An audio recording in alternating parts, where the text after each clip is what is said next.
Welcome to the IslandStats.com football show, your weekly dose of all the action from Bermuda's top football leagues. We bring you in-depth coverage of the Premier and First Divisions, results, highlights, analysis, and exclusive interviews. We also keep you up to date with the latest news and developments from the Bermuda Football Association. Stay tuned for the IslandStats.com football show, your one-stop shop for everything you need to know about the beautiful game in Bermuda. Now let's join the IslandStats.com football show team. Well, good evening and welcome to this edition of the IslandStats.com football show. I'm your host, Earl Baston. Joining me is co-host Andrew Griffith, and we are awaiting the arrival of Garrett Punchy Dill. Well, first of all, Griff, congratulations to the North Village Rams for winning the FA Challenge Cup yesterday at the National Stadium. Patches, who will hopefully be joining us later on. 2 seasons at Village, 2 trophies. What's your thought? 3, isn't it? 3. Yeah. I'm sorry, 3 trophies. I'm sorry. I caught him short one. Yes. The game, it was a good game. Like, definitely, if you were a neutral fan, it was an enjoyable game to watch. And I think lots of people talked about it after the game. North Village could consider themselves lucky because Devonshire Colts missed 3 clear-cut chances in regulation that definitely would have won the game. So fortunately, there's extra time penalties, and when you get to penalties, it's anybody's game. And I think what we talked about before, I think Devonshire Colts were favored just based on their consistency during the season and their league finish.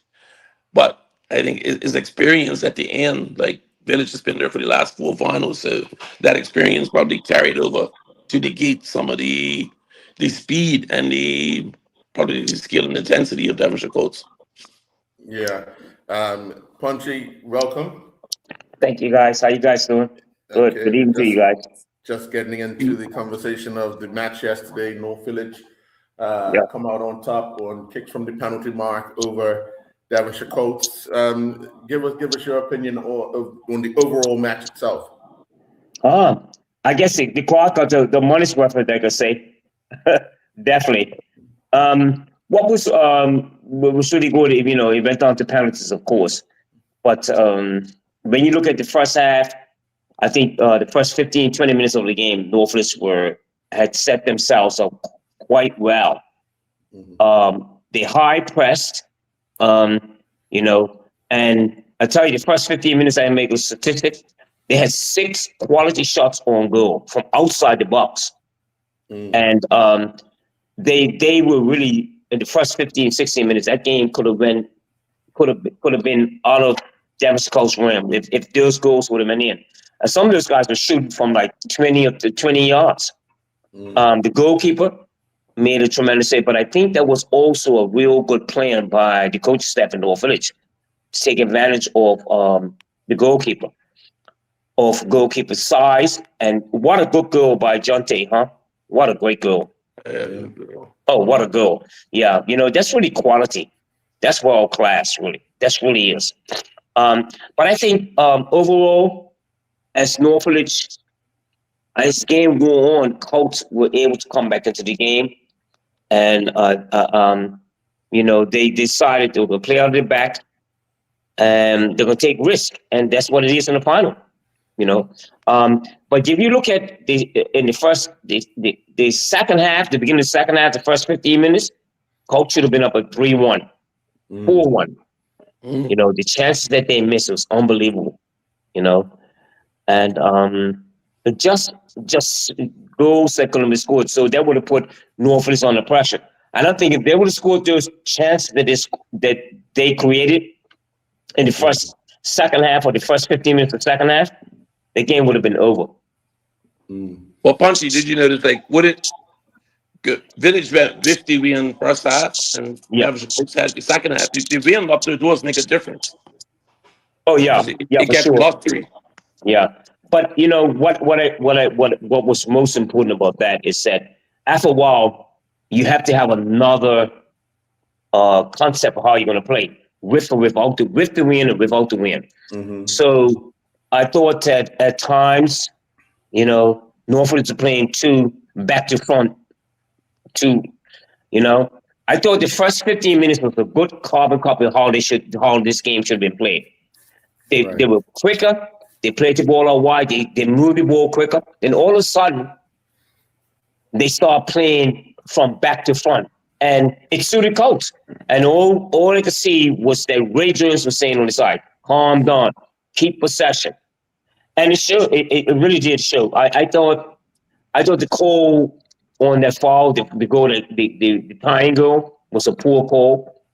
And that was also something to discuss too. I thought some of the calls that were made yesterday were kind of,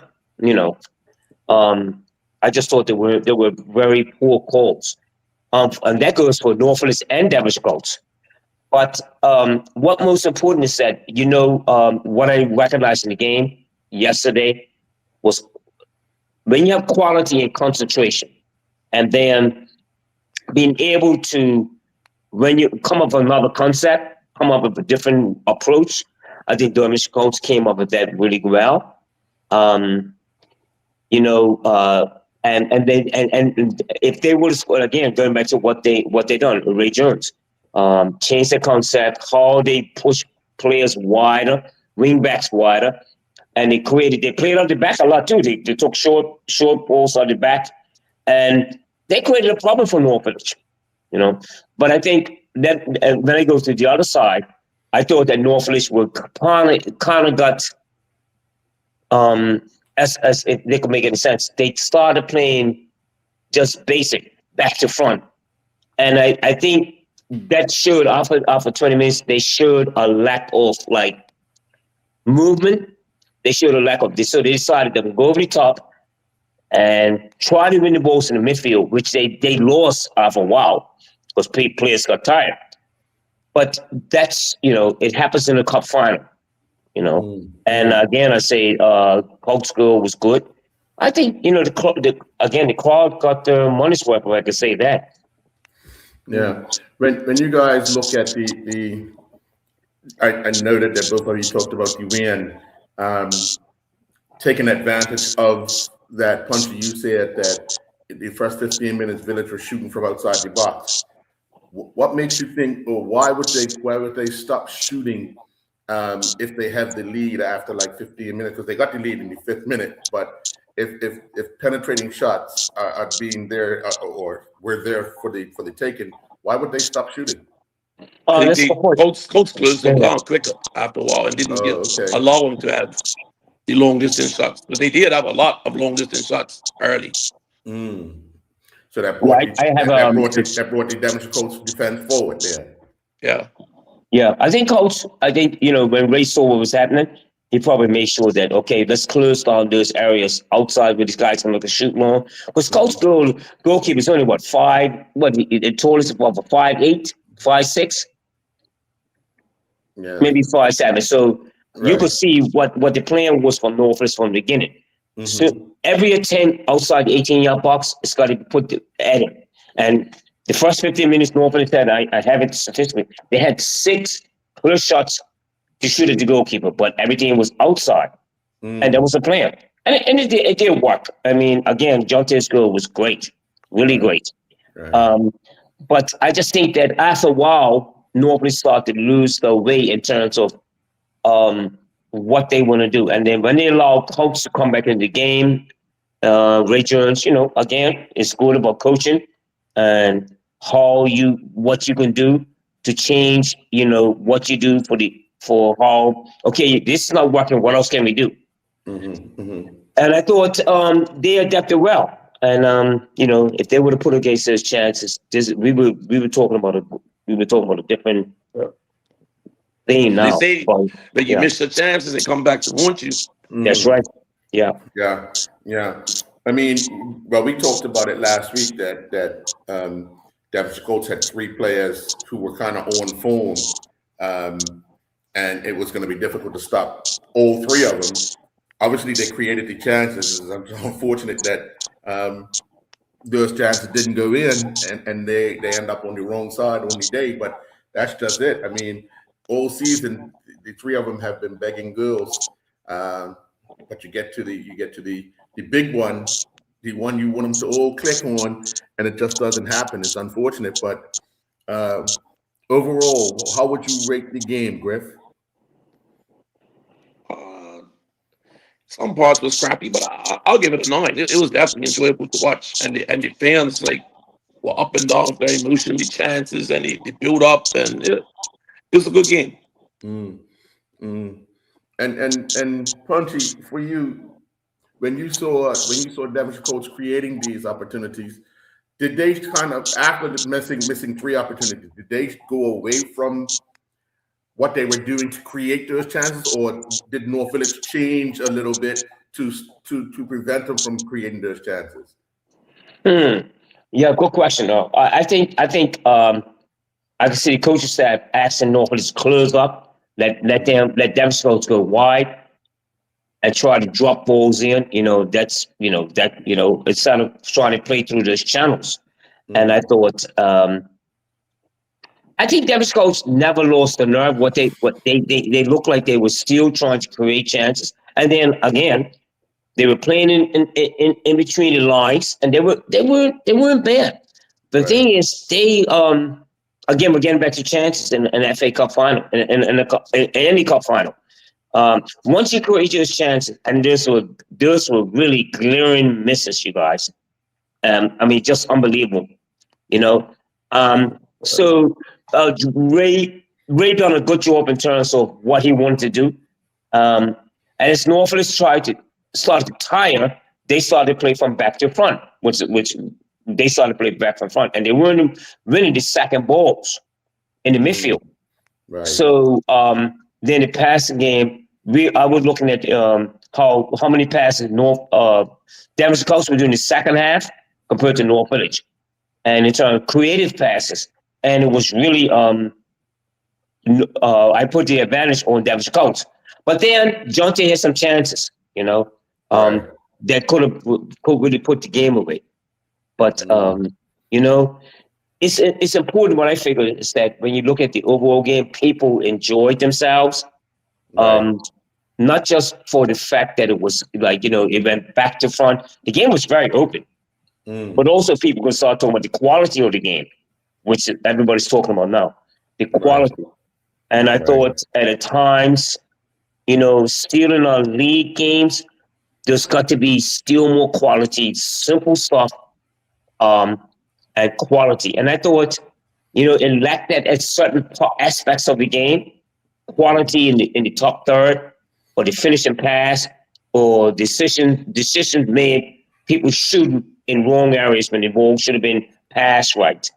And but Punchy, wouldn't you say that's a reflective of a cup final where you start to do things that are not the norm of what you've been doing all season because of the added pressure?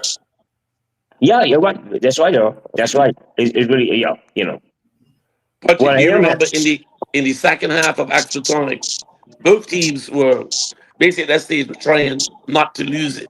They weren't really pushing, but at one point they were late. Devonshire Colts got on a break, and they were 2-on-1 with the defender. And the easy thing would have been for the striker that I think it was Sonage, to slip in the other eye, and he would have had a 1-on-1 with the goalkeeper. But he carried it. That was blocked off, and in the end, he got off like a shot that was like partially blocked. But everybody thought he was getting slippy in the striker. Yeah. Well, let me just say we're joined by the North Village head coach, Calvin Patches Dill. Patches, congratulations. Another trophy in the cabinet. 2 seasons, 3 trophies. Yes, good evening, gentlemen. How you guys doing? Yeah. Getting across the line yesterday, Patches, for you, what was that like? That the emotion of a penalty shootout, and just being on the side, you can't do anything else. Yeah, we as the staff, as the coaching staff, we can't do nothing else but just sit there and some of you guys were biting our nails, you're contemplating, you're talking, you're saying who's getting missed, and all that type of stuff. But it was definitely nerve-wracking to get into penalties, you know what I mean? But again, the boy stuck to the task 120, and the result was back home. It was Yeah. back home. let me ask you, because just before I let these guys jump in, because we were talking earlier, and both Punchy and Griff reflected early in the game, in the first half, you guys were getting off shots from outside the box, and then obviously Devonshire Colts changed a little bit to negate that there. What was the tactic right after that to try and create some more chances? It was just basically that we knew from the start to go at them. You know what I mean? We had to be in at our back. You know what I mean? What a great goal Dante Smith even the goalkeeper off his line. You know what I mean? But as the game won, I think the cracks and everything up getting a little bit tired. So we allowed them to get back in the game. You know what I mean? And they started to chances. Yeah. Griff, you was gonna say something? So I asked you after the game, but I want you to share it with the viewers. When it came time to get your 5 for the penalties, a lot of people will not make eye contact with the coach. Tell us what was the situation for you? I asked Ray the same thing. He said he had a few people that hit from him. Wow.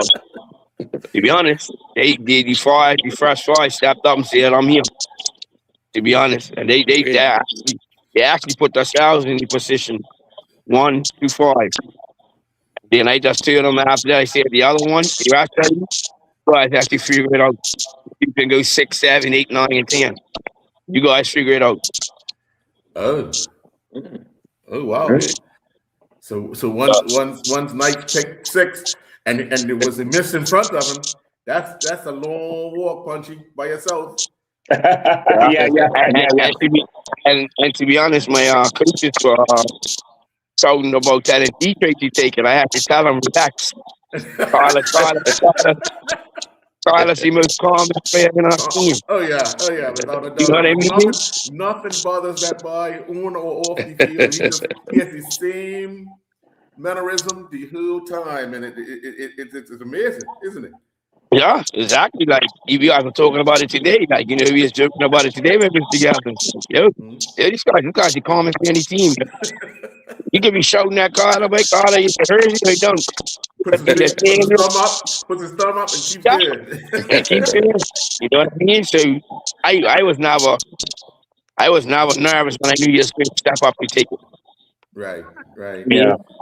And it's all about these doing your players and knowing the characteristics in themselves. Right. Yeah, Punchy.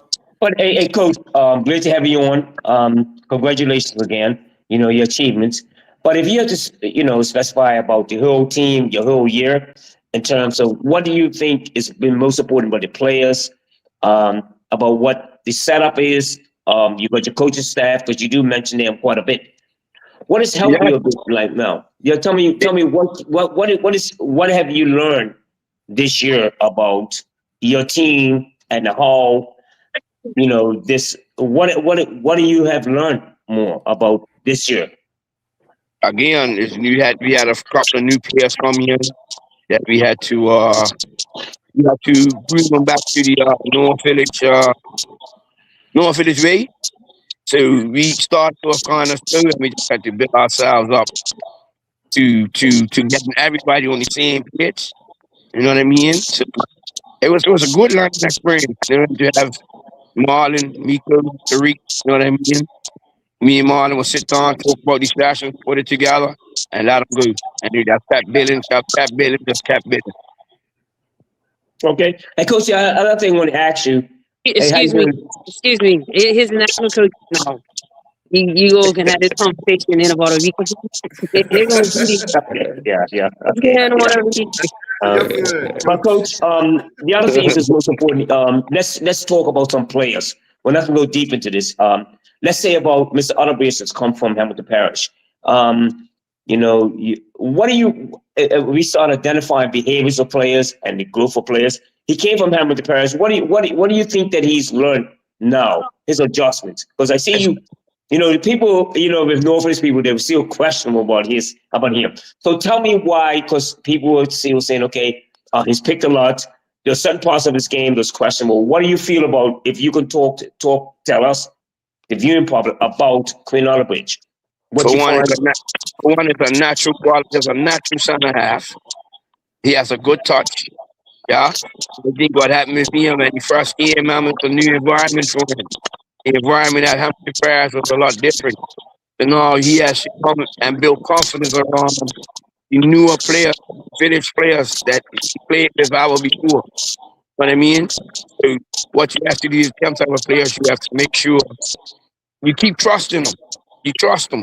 You trust them because you know what his game is. And you know where he could get to. Yeah? You know what I mean? And at his amount alone, you saw him improving. You know what I mean? I thought he had a style of game yesterday. Yeah, I thought so too, Coach. I thought so too. Yeah.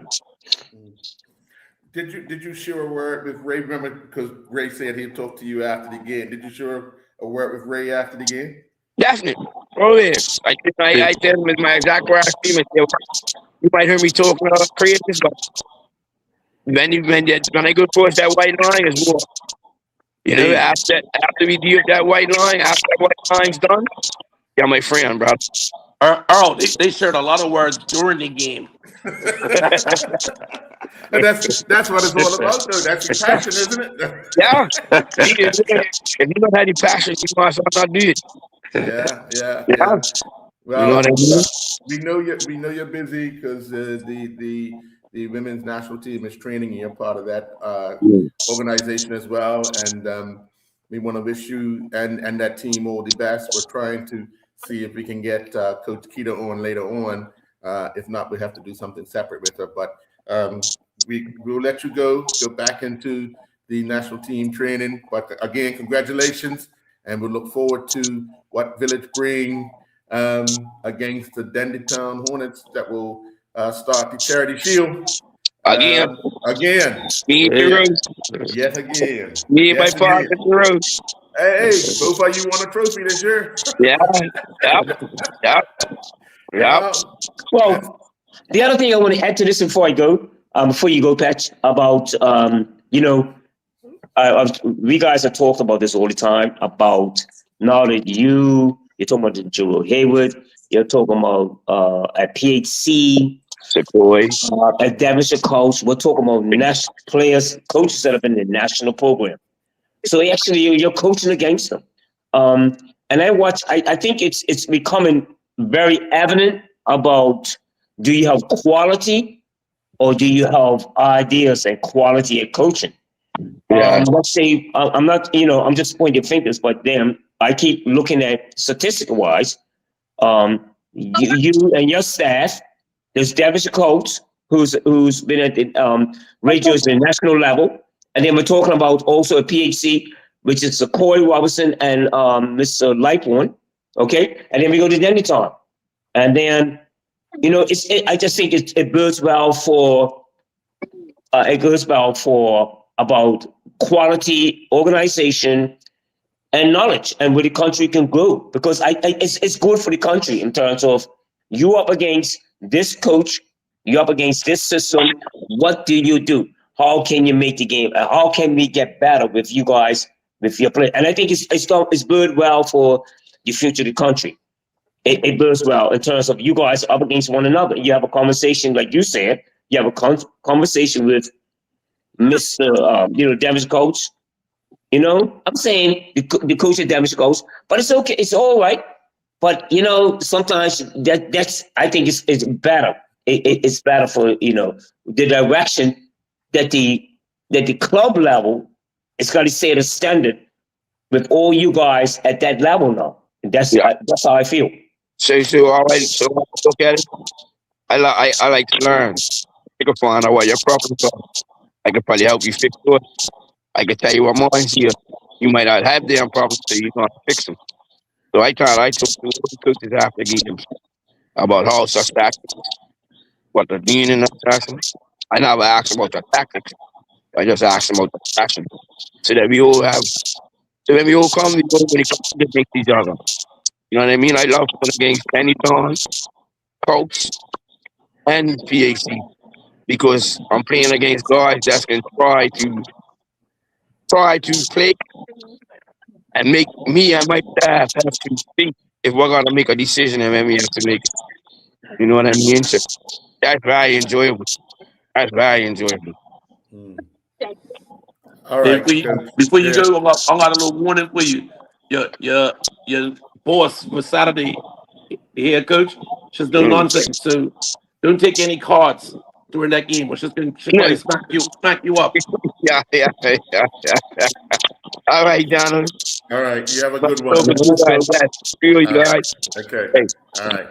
What we guys are going to do, we're going to take a commercial break, and when we come back, we're going to be joined by three young men who have a way forward for local footballers, and we'll be right back. You ever crack open a Coke and just perfect? It's that cold, classic hit that never lets you down. Whether you're chilling with friends or just need a break, you can't go wrong with Coca-Cola. Coca-Cola. Nothing else compares. Proudly distributed by Butterfield and Vallis. Get ready for some high-speed action this month as Lindo's proudly sponsors the Showdown at Sundown Go-Kart Racing Extravaganza. Join the excitement on Friday and Saturday, March 27th and 28th at 8 p.m. and watch drivers battle it out under the lights at Southside Motorsports Raceway. Enjoy the atmosphere and cheer on your favorite racers. And when it's time to stock up for race day, remember, Lindo's. Why go anyplace else? Beneath the clear blue sky, where the ocean meets the line, and the long-tails fly in Bermuda. Our hearts belong to this beautiful island. As an island, we are strong, proudly Bermudian. In every single way, from the sunrise to the sunset, in every single day, for over 135 years. It's been clear, Lady Silence, proudly Bermudian. Bringing us men.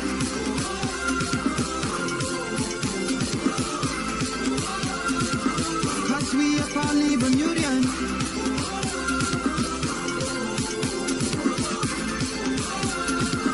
Digicel is proudly Bermudian.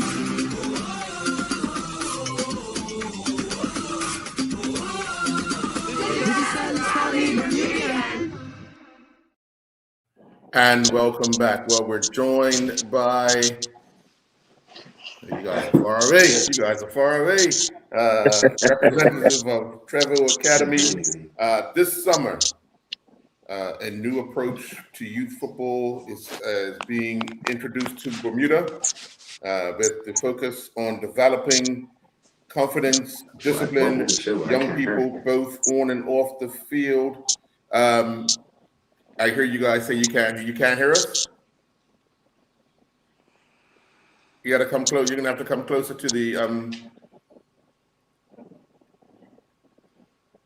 Hello. Wait a sec. Because it's just very quiet. Because you guys got to come closer to it. You got to come closer to it so you can hear us. We can hear you. Do you have the mic turned up? Oh, that's that.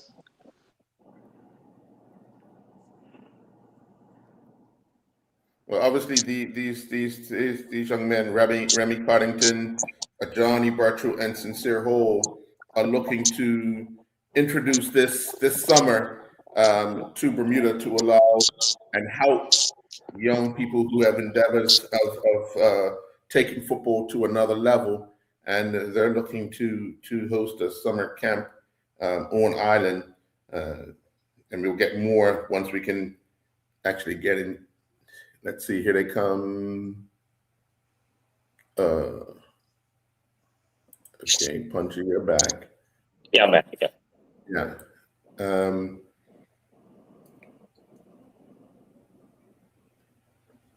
Can you guys hear us now? I'm coming back on your screen. Wait, you can hear us? We can hear you. We can hear you. Sorry. Yeah, we can hear you. Can you hear us? You can't hear me. No, we can't hear anything you're Oh, saying. we can't hear what this saying. Okay. Obviously, you got to turn your volume up so you can hear us. Oh, they could hear us. Hold on a sec. Let me. Wait, volume's on.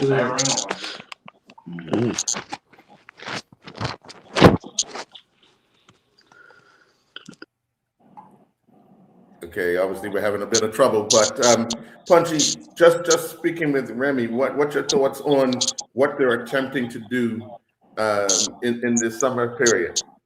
Well, the first thing I was talk to my grandson about, Remy, about what's in terms of coaching. And when it gets to the off season, comes to cricket in Bermuda, he says what they want to bring to Bermuda is also about coaching, the standards of coaching at this level, between the 8 years old and 13 years old, and what's needed, and the knowledge, And what's so good about that, I think, is that younger men like themselves who have been in this arena that are trying to provide real education about what's needed in terms of standards, maybe eating habits, about thought process, about what's, and I think it's very good. It builds well for the country. The young men like themselves, this group of young men who have been there, who know what's required, and in terms of the education for the parents and what they do. Right. It's this is a step in the right direction. Yeah. And it's the first time for the country also. Let's see if they hear us now. Can you guys hear us? There we go. Okay. All right. Well, congratulations. Welcome to the show. Anyone could start off with give us a sense of what the ultimate goal for this summer would be for this program. Yeah, well, I think the ultimate goal is to just show the kids in Bermuda that it's best to develop yourself as a player and as a person in the community. So that's what we're trying to do. This football academy is we want to develop them as leaders in the community as well. That's the real end goal to this, from our point of view. Right. And the fact that you guys have been in sort of setups that are professional, what do you take from what you've learned over the years and bring back to these young people? And obviously you're going to be educating, as Punchy said, parents as well. Mm-hmm. So I think all three of us have had the full academy experience within more than 3 years. So I think we'll teach them the way of how to act off the pitch and on the pitch. Also, we'll teach them, we'll coach them the way that we were coached when we were younger. Yeah, and I think also just helping the parents as well of things that we maybe could have done differently on our journey. So I think us having that knowledge of what goes on and what to expect will be very beneficial to the young people trying to achieve the goals that we've previously achieved. Right. And I think that's going to be important because obviously a lot of people see you guys playing, but it's that journey that a lot of people don't know about, other than your friends that you guys communicate with a lot. But it's the things that could have been done different or should have been done different. And even before you got there, what should have been done in preparation for those type of things. Can you just share a little bit about each of you's experience that when you got over into a program, what you could have done or should have done back home to prepare yourself for that? Okay, I'll start off. Well, for me and John went to Bournemouth together, and then from Bournemouth, I got signed or bought by West Ham. And I just feel like if I could talk to my 11-year-old self or 13-year-old self, it would just be more like believing in yourself, have the mindset that it's not imposter syndrome, you're good enough to be here. You know what I'm trying to say? Mm-hmm. It's have it's a reason you're here. So that's what we're going to try to implement, or what we will implement into the young people that join Trevor. That's my part. Cool. I moved to England and I ended up getting signed by West Ham at 13. Then I ended up getting released. But I feel like a big reason why I did get released, like how Remy just said, like I kind of had imposter syndrome. Like I wasn't really confident. So as I ended up getting signed by Kinetic Academy, I ended up finding my confidence back, and I got signed by Whole City, and I was there for the next 4 years. And as I'm playing with them, my confidence gradually building. But as I got older to like 21, like things just didn't go my way. But if I was to tell myself, like my 17-year-old self, it would probably be like to just do actions and stay focused. And obviously, when we go back Bermuda, summertime, just stay focused because it's easy to get caught up in the trap. So that's what I tell myself. So for preparation wise, is the only main thing I could really think of is like the pace of the game, getting used to intensity in sessions, and like just the academy culture, to be honest. Yeah. Griff, you want to jump in and ask a question? Yeah, a big part of the game too. I know that you said is confidence, but a lot of it too. I know each of you have had your own journeys. Part of it is the injury thing, recovering from injuries. Could you give people some insight into what it's like going through that experience? All right, for me, I think since I've had a lot of injuries since I've been 16 and I was at Aston Villa, I think recovery is very important. And also, like, I think knowing your own body, like someone else may be telling you, oh, you can do this, you can do that. But if you know you can't do it, there's no point forcing yourself to do anything. Yeah, and I think adding to Johnny's point, because I happened to get injured a lot as well at West Ham. Kind of similar things, like you think you're ready to come back, you think you're ready to try to do your best, and then something bad happens again. But again, that goes with the mindset. You just gotta be patient, which is, in my opinion, was what I lacked when I kept on re-injuring myself. It's just be patient and know you're good enough when you come back. You don't have to come back early to try to force something that you're not ready for. And I got injured in my crucial season as well. And I would just say like what Johnny just said, like know your body and also take recovery serious, because like if you don't, then it's never gonna get better. Punchy? Hey guys, great to have you on the show, the whole three of you. I guess what's most important, what I want to ask you guys about, of course, preparation, but your experiences at such a young age, and for what you can actually let us know, the public, the viewing public here, the listening public, about those challenges, because a lot of parents, as you know, will send their kids over to England and think, okay, well, we're going to this academy, this is going to work. But again, what is that the three of you have learned from this experience that you will let us know? What do you all three have learned? Most of all, what's most important? What you think is important that we lack here? Well, I think John kind of hit on it earlier. I think the academy culture is different. So like in Bermuda, it's not a lot of, I don't think it's as many like constructive feedbacks. It's just like you just think he's good or you think someone else is bad. It's not like, within academy culture, you get to pick out like, okay, he's good at this particular thing, he's maybe not so good at this particular thing, and it's something he needs to definitely work on. I think we want to implement like a 3-stage rule like that. So something that is your super strength, something that you can work on, something that you really need to work on. So I think things like that would be something that I feel like parents should really focus on and coaches should really focus on as well, and what we're going to bring to Bermuda, young people. Yeah, well, let me ask you, what can participants and the parents, or just what can people expect day to day from you guys on island? People can expect high-level coaching between the three of us. They can expect leadership sessions, SNC sessions. Okay, football sessions. Yeah. Okay, all right. And do you guys have a mindset of an age group that you want to particularly focus on? The age groups from 8 to 13 that we're trying to do. Okay. And let me ask you, because you guys have been through it, why start at 8 and go to 13? Why is that significant? Well, yeah, I feel like, when Remy and I went to Bournemouth, I feel like Bermudians have a lot of talent. So talent-wise, first, like between them ages, I think most people would be better than the people in the UK, but they would have the opportunity because they're there and it's easier to get recognized. So I think those are the perfect ages to get picked up or seen by clubs.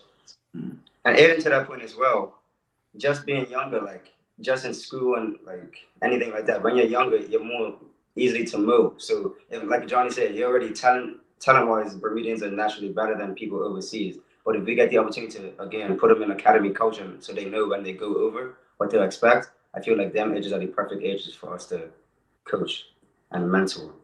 Yeah, How many spots do you have available in the camp? Say that again? How many persons or spots do you have are you gonna accept for this camp? Is it like 30, 40, 50? How many people? We have we're trying to do 20 for every cohort for every 2 weeks. Okay. And that's why we feel that's important is because again, academy culture is that it would be good to have a lot of coaches with not too many kids, so the coaching is very in depth and actually we're figuring out what this player is good at, what this player needs to work on. Is very detailed. Yeah. Hey, great, you guys. You know, it's like everybody's asking, so what you guys going to bring? Because you know, there's been Rangers from Scotland, the other teams from Europe that have come here and have been in these sessions. And so I think you're coming from a country like Bermuda, knowing this culture, that is there something that has been missing through the summer other than what you're going to bring here? If that makes any sense to you all, because you know a lot of clubs are born in, like I say, in teams from Scotland, coaches from West Ham, coaches from that. What do you think we need more? What you guys are going to bring for this country and especially this age group? Well, I feel like coaches that are coming have been brilliant, but I feel like what we bring is a sense of relatability to the kids. They all know, they maybe know us.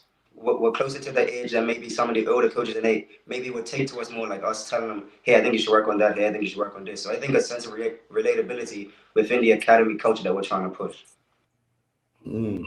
So explain to me how people can get involved and sign up and get all the information that is needed. How can one do that? Well, you can follow our Instagram at Travo Academy and go to the bio, which will have the website, and then sign up through the website. And the website is also called Travo Academy. Okay. All right. Who came up with that name? Well, all of us did. When somebody comes up with a name, you got to tell us how it came about, and what's significant about it, because it has to have a meaning to it. What's it? You want it? Yeah. All right. So, how we came up with it though? Well, because Travo means, well, to us, we took it as like a triangle, and that 3 different pillars of the triangle could be leadership, mindset, and technicality. So that's what we came up with Travo. Yeah, and there's another good reason why we came up with that, because I searched it up on the internet. Like Travo means luck, like it means like a clover, like luck. So I think it's that. So that's another good reason why it's called Travo as well. Okay. Now we understand why, and it has a significant meaning to it. Griff, you have another question? Yeah, you're saying you want 20 for each cohort, but what if you get like, I don't know, 40 applications? Is there a process that you want to try to get a specific 20 that you think is, I don't know, more coachable, or that you can make progress with? Or how will you decide? Well, yeah, we have things in place for that, but if it's over, because we're doing 20 people and it's 40, the other 20 that may have signed up will just go into the other cohort. Okay. And how many sessions or how many cohorts are you trying to have throughout the summer? So it'll be 4 cohorts, which is 2 weeks each cohort. So okay, so an 8-week program. Yeah, starting from June 29th, finishing in August 28th with a break for cup match. Okay. All right. Well, I'm glad that you guys are offering something for the entire summer. You'll probably get 120 people because it's something that stretches throughout the summer. And a lot of people know that a lot of programs don't happen throughout the entire summer and are stuck with trying to find somewhere else for the kid to go. But since you guys are offering that, I want to congratulate you on that, because I think what you're going to bring back, the knowledge and the experiences that you've had, and can possibly change the mind of someone else to, if they're going to take that venture, or if the parents see that the person is not ready, they can have that conversation with you guys. What's your thoughts, Punchy? Oh, well, it's a good experience for the whole three of them. I've been involved with that from, most of these three young men, I think, left this country when they're 12 and 13. Mm-hmm. So that whole organization, what they've learned over these years would be a plus for us. But I guess what we're talking about here is there's a void of this type of organization, this coaching clinics with people that Bermudians know, like these three young men, that they have a kinship to.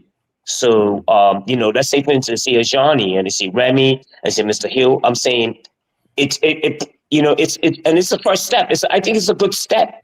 You will be judged, of course, and this is the first time for you three young men. But let me ask you guys, the whole three of you, a question, and just separately, y'all. In giving information to this here and this new what we're doing here, you think Bermuda has lacked this for a while? You think Bermuda has lacked this? I won't say Bermuda lacked this because it's other people doing like camps like this, but same time I don't think they had the same experience that we've had. So I feel like we can actually give these kids something different. Yeah, and I think again, I agree with what Cindy said. People are doing really good things. Like other academies and camps are doing really good things. But I feel like where we excel is that it's lived experience. Like we've lived what these kids want to achieve. So I feel like again, that's something that we can excel in.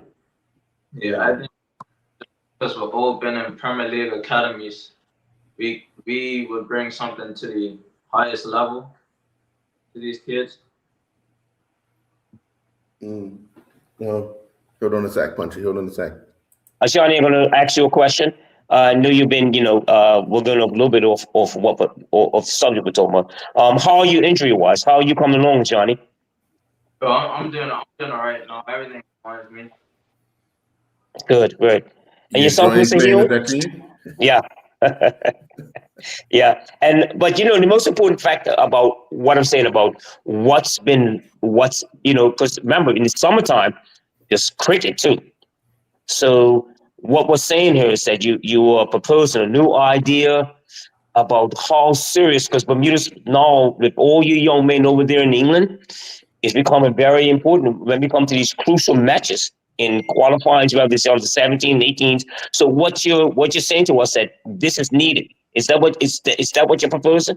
That we needed to understand, these young men need to know about nutrition, organization, and quality at this between 8 and 13. So when they get to the other level, to already prepared us, you think that's what's been missing in this country?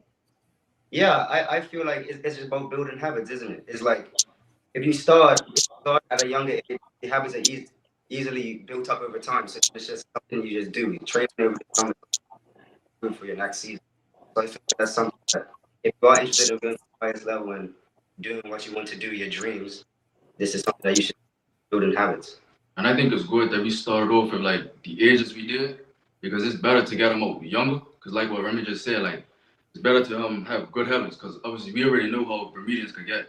And I feel like we guys like left not late, but if these guys was to leave any later than we did, it's gonna be very hard for them to break Bermudian habits. Like really and truly, we have bad habits, and we all know this. So I think it would be better if they was to get off the island earlier, so they could like shape into great habits before, so they'll actually for the academy and the academy system. All right. Well, I want to again congratulate you guys on this. And we look forward to probably speaking to you closer to the start date to see how things are going, and if we can help out in any other way to get you guys some more traffic, we'll look to do that, because I think what you guys bring is a different mentality. As Punchy indicated, we have Rangers, we have West Ham, but they speak with a different tongue of sorts, coming from another place, where now we have 3 players that have been through the system that now speak the language of Bermudians and can get down to their level and help out not only the player, but the family, to understand what those risks are, what those chances are, and what you guys have been through, and you can speak from experience. So I want to congratulate you guys and wish you all the best in that venture. And I will reach out again, as like I said, as we get closer to see how things are materializing. Okay. One more quick question, dude. One. How much for the camp? So the prices will come out within the following week. Okay. Okay. All right. So you guys parents are going to ask that, so that's why I asked. All right. Thanks. So by next week sometime, on the website will be the cost for the camp. Yes. Okay. All right. Okay. But all right. Well, to tell you, as we're doing a 2-week cohort, the price would be $350 for each week, which will be $700. But for early comers, $650 for early comers. But then prices are going to go fast. Okay.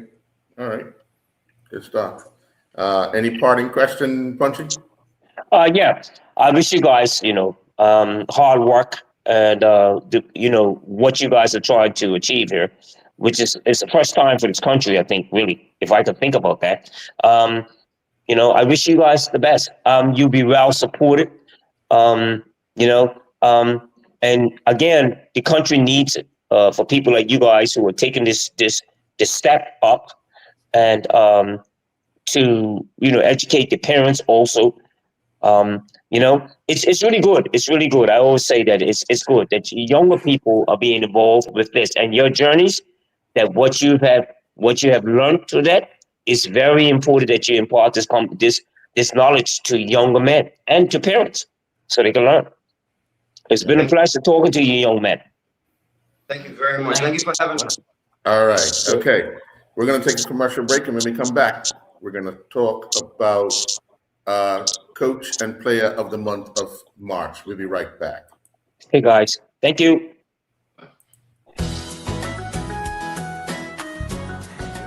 Looking for something fresh this March? Try Wonder Juices, including the new Wonder Green. 100% organic cold-pressed juices in glass bottles. Made with real ingredients and no shortcuts. It's a simple way to add something clean and natural to your day. Distributed by John Barrett & Sons and available at Lindo's. Why go anyplace else?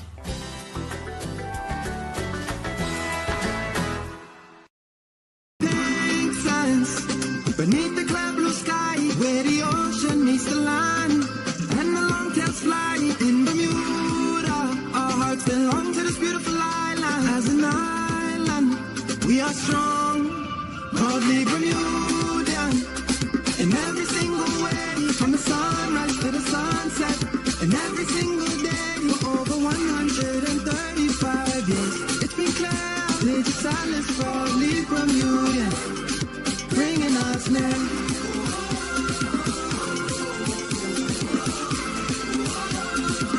Cause we are proudly Bermudian.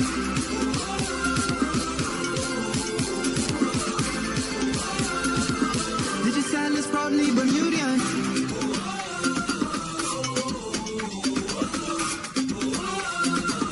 Digicel is proudly Bermudian. You ever crack open a Coke and just... perfect. It's that cold, classic hit that never lets you down. Whether you're chilling with friends or just need a break, you can't go wrong with Coca-Cola. Coca-Cola. Nothing else compares. Proudly distributed by Butterfield and Vallis. And welcome back. Well, gentlemen, the football season has come to an end, and we need to pick the coach and player of the month for the last week of the regular season, which was March. And the candidates, obviously, Jerome Hayward from Dandytown Hornets, Ray Jones from Devonshire Colts, and Sequoia Robinson from PHC Zebras. And this is for the month of March. So, Griff, it's on you. Which we doing first? The coach. I haven't announced the players yet. Okay, coach. Sorry. Coach. Yeah, I can't deny Giroux. I gotta go Giroux. Okay, all right. How does nerves? How does teams' nerves? You know. Okay. Punchy. Yeah, I would do that also. With following your footsteps, yeah, I think Giroux has done. His first year in fully control of the team. He's done a very good job winning the league, and he's won 3 trophies, hasn't he? Mm-hmm. Yeah, I would pick him definitely. Okay, all right. That makes no sense. Me game with Giroux as well. We might want to hear your wisdom. What wisdom? Hey, if we was up Warwick Lanes, it'd be a strike. I got you. Okay, and the nominees for the player of the month for March: David Jones Jr., Shamal Henry, David Jones from Dandytown, Shamal Henry of Devonshire Colts, and Donovan Thompson of Crossroads. David Jones was consistent in the month of March, scoring goals to help ensure that Dandytown stayed, kept the lead they had. Shamal Henry scored quite a few goals in the month of March to keep Devonshire Colts in that chase. I think he got like 6 of his 11 goals, maybe 5 or 6 of his 11 goals in the month of March. And of course, Donovan Thompson scored quite a few goals in the month of March to get Crossroads over the line of a few games as well. So, Punchy, we'll start with you this time. I'm gonna go with the Dandytown starting for the school of those girls, Jones. Okay. Yeah, all right. yeah, he's definitely on top of the list for me in terms of his crucial goals, even the goals, against against St. George's. That must have been a difficult game too. That was a difficult game. Yes. And he's been doing it all year. He can give it so much better. He has his reading of the game. He plays very, he's very sharp around the box. Mm-hmm. He can even improve on a lot of things too. I think his fitness is still questionable. I still believe that. I still believe his fitness is questionable. Mm-hmm. Maybe he can work on it in the summer, but I will go with him. Okay. Griff? Again, is either fool seldom differ or great minds think alike. I'm just Punchy. I think David Jones, his goals basically ended North Village's crest for the league when he scored up in our park. His definitely good, and I would even think that he should be a front runner for MVP this season, but I can't deny him. Definitely him. I would go with David Jones as well, but I would also have to give a nod of respect to what Shamal Henry had done for Devonshire Colts in the month of March as well. He when there was a period of time where Sinaj wasn't scoring and neither was Elijah, and Shamal kind of carried the team, and that type of, you have to acknowledge that type of thing as well. But David Jones, obviously, for Dandytown Hornets, was the man that kind of at times put them on his back and carried them through with putting the ball in the back of the net. Because without that person stepping up each and every time, that's the difference between 3 points and a point, and maybe no points at all. So we want to congratulate. So Giroux should share his prize with him then. And he should share his prize with Giroux. And they should share their prizes with the team. Well, I just think that even you give kudos to the coaching staff at Dandytown also. Giroux's not done that by himself. I'm sure. He's done a really good job with the back end. And I think that's what we're coming down to is, when we have these discussions about this, like what's happening in the country, Patches at North Village, your coaching staff, your backup staff is paramount. I didn't see too much with Davish Coates. I'm not going to go to lingo on about this, but I think what's going to come down to you watch the teams that are really getting to the level they need to be. I think PH is going to be like next year. There'll be another, depends on players staying, but you have to have a real good balance in your coaching staff also. Yeah, and I see it. Well, let's look at it. The teams that are winning. Look at the teams that are almost there and the teams that are failing. Like I think we're not gonna call names of Paget, I can run it off. But you gotta have a backup. Somebody when you're having these meetings on Monday nights with your coaching staff, what can we do better? How can we do this? And it seemed to be working with the two teams like North Village and Devonshire Coast. Devonshire Coast and North Village.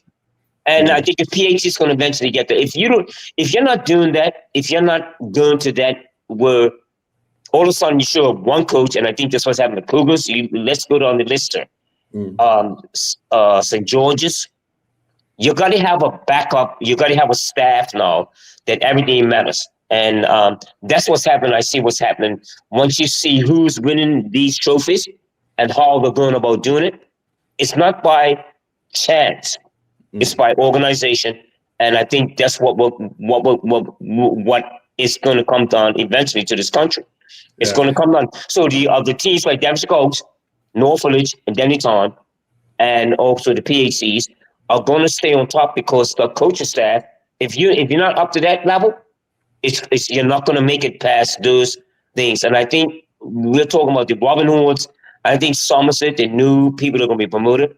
And that's something that I'm going to bring in on the show about what's needed so that even at the club level, this has got to be discussed. Who are the people that you talk to after these games? How can you fix this problem?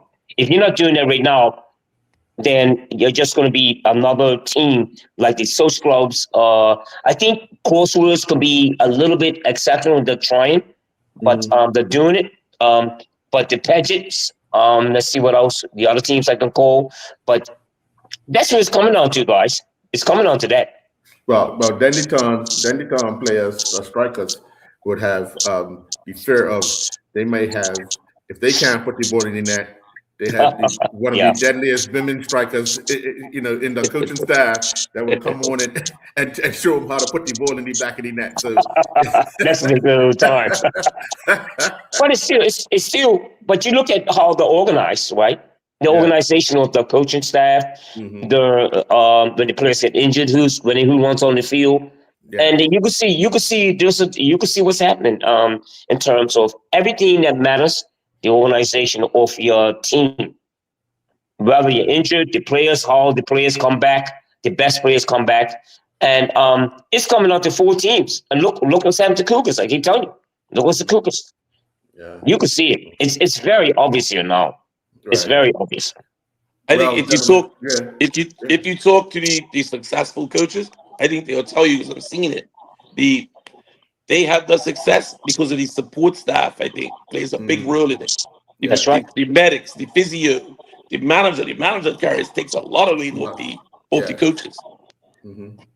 Yeah, that's right, Chris. Yeah, and I think it's good. If you're not doing that, I think it's good. That's the conversation I have with Giroux. I have it with Patches. I have other players.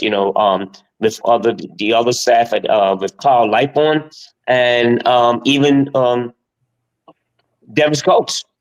Regionals. They have a staff. They have and that's where I think eventually that's where we're going. And if you're not at doing that, and you just show up on a Sunday afternoon with one coach who can't make decisions about that, it's going to fail. Yeah. Yeah. Well, we know that the women are playing on Saturday at the National Sports Center. Again, we was hoping to get the coach on. She's obviously still with the national team training, preparing for